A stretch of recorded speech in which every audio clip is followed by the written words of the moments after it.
I'm Grant. And I'm Conro. This is Snavs. This is Slander. And we are Vicetone. You're listening to NetEase Cloud Music. Thank you for your support.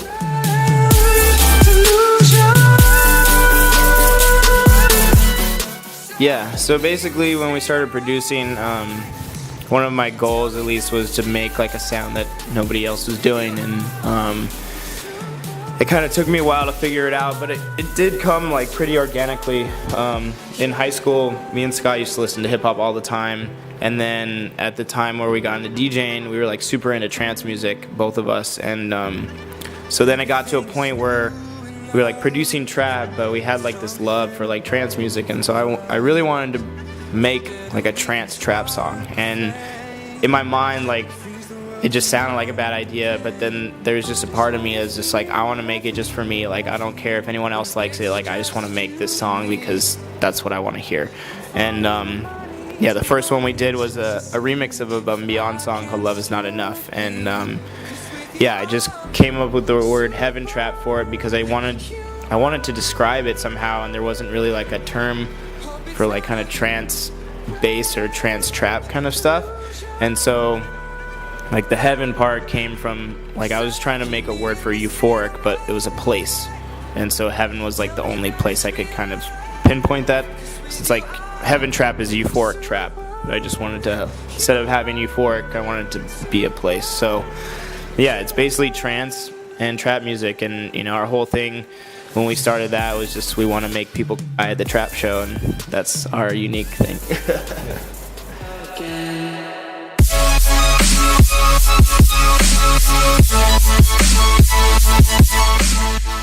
I feel like our workflow has changed dramatically over the last couple of years. In the beginning, Derek was primarily making most of the music because he went to Icon before. And then after I started going to Icon, I started helping out wherever I could. And I mean, if we're talking about Superhuman, that was a really cool one. That was like the most collaborative track that we have to date. And I feel like it's one of our most successful tracks too. And I mean, that was awesome to work together. I basically like came up with the idea and brought it to Derek, and then I mean, the track flowed so organically and awesome, and like the track, it was basically done like in one session after that, which is really awesome. Yeah, and just having two people, it's just, you're a two-headed beast instead of one. So it's just, we can be in two places at once, we can talk to twice as many people at once, we could meet as twice as many people. So it's just, for us, it works out really well. It's just, we complement each other really well in the places where like the other person is lacking. So it's really dope.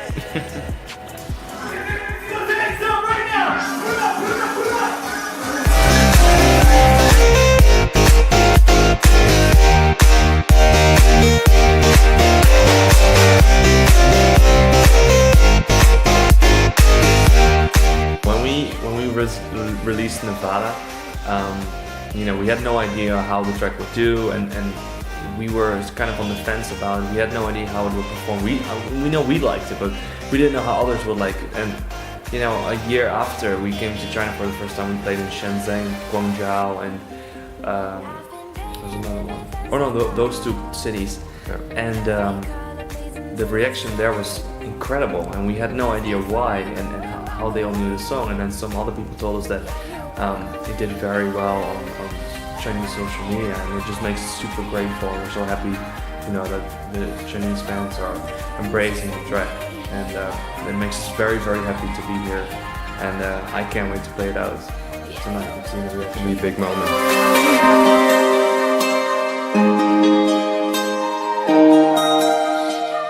A lot of it is based, a part of it is based on luck, but a lot of it is based on hard work. So the harder you work for it, the better you are off. And what we did was, the first year was just producing in studio every single day. And we couldn't produce a track like Nirvana in the first 2 years that we produced because we weren't skilled enough. And you know, the more you do something, the better you get at it. And it goes with basically everything in music production, but especially technical music production, which means making your own sounds, mixing your own sounds, making your own records, not just writing chords, but actually making a track out of them. So practice is key, and you need to do it for a long time and spend all your time basically doing it, and that's what we've done. To, you know, and then at that point on, we said if it didn't work out for us or people didn't like our music, then at least we tried everything. We tried everything, and we were lucky enough that people appreciated our music.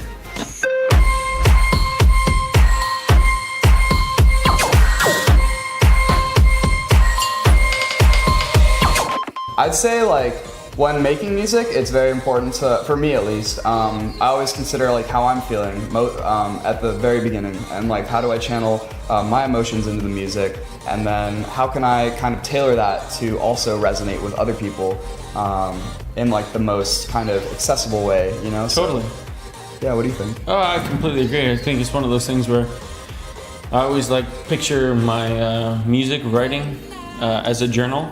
Yeah. It's kind of one of those things where you listen to one of your songs past and you can figure out where you are and how you're feeling when you wrote the song. Exactly. And it's just kind of like this long time journal, and what's important about that is to make sure that you're not writing it for somebody else's journal. You're just focusing on yourself and saying, this is the music that I am feeling passionate about. And music changes and grows and all this other stuff, but what's important is to make sure that you focus on your journal and how you're writing and how you're focusing on your music, and then that in turn will translate and hopefully. Yeah, I think if you write music that is like absolutely true to who you are, it's going to resonate with other people, like no matter what. That's what I believe. Hell yeah.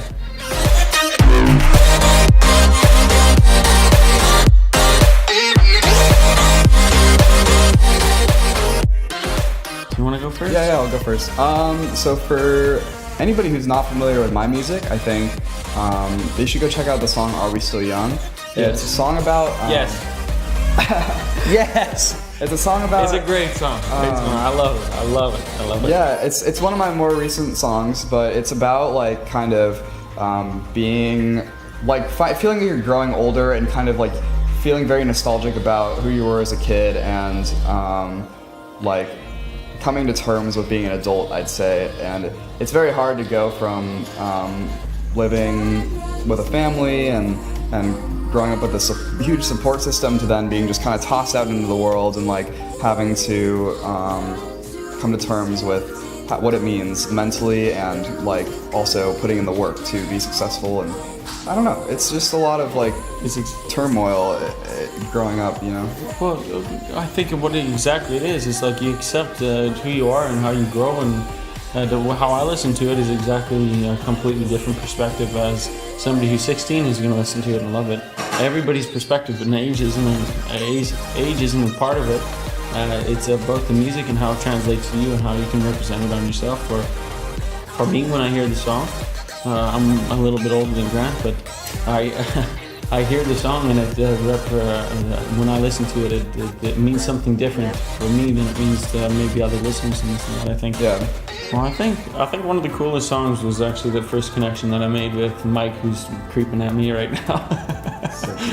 But it was the first song that I got signed by Monstercat. It meant a lot to me. It was called On My Way Up, and the track, me getting in contact with the guys, it was a very special feeling, and it really turned things around for me, and that song means a lot to me. Not the lyrics, actually, the sample that I took and I worked with the track, it says On My Way Up, but the vocalist isn't actually saying On My Way Up. It's what I kept hearing over and over, so I called the track On My Way Up.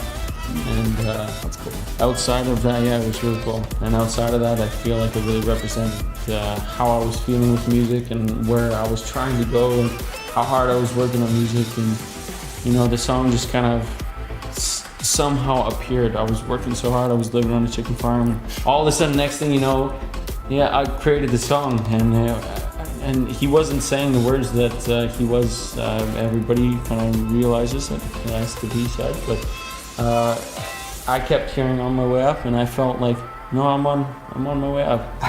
I'm on my way to grow. I'm on my way to develop, and come play in China. Little did I know that this was actually going to be a reality, but so cool. that sounds a very close song to my heart. Okay, cool. Yeah, my name is Snavs, and I like to produce everything from future bass to the harder stuff. And if I want you to listen to one of my tracks, it might be Exhale. That is one of my favorite I did. And yeah, go check out the music. Not to be focusing on doing something in particular, but just sitting down in the studio and do what you feel like, and not like it has to be this or it has to be that or it has to be a hit.